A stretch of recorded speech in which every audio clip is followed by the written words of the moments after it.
Sergeli hududda ko'rib turganingizdek 9 etajli domni 9-etaji 3 xona 93 kvadrat 71 ming dollarga chiqdi. Yaxshi tarafi xohlasangiz davom ettirishga olsangiz bo'ladi. 48 ming dollar berib 23 ming dollar davom ettirsangiz bo'ladi. Oylik to'lov 5 milliondan pasayib boradi.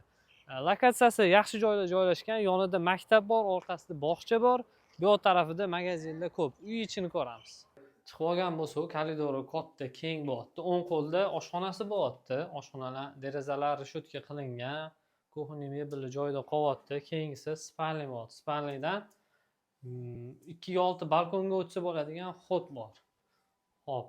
Chap qo'lda yana bitta xona, bu mehmonxona qilib qo'yishibdi. O'zingiz didingizga moslab, xohlang spalning joyini alishtirib oling, xohlang mehmonxonaligicha qolsin.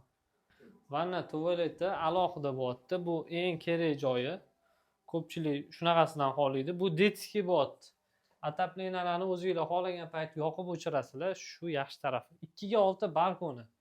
Mana shu balkonni 4-xona qilib olsangiz juda ham yaxshi bo'ladi. Uyimizning narxini 71 ming dollar bo'lyapti. Aloqaga chiqsanglar ko'rsatamiz. Joy juda ham chiroyli, fayzli joy. Sog' bo'ling.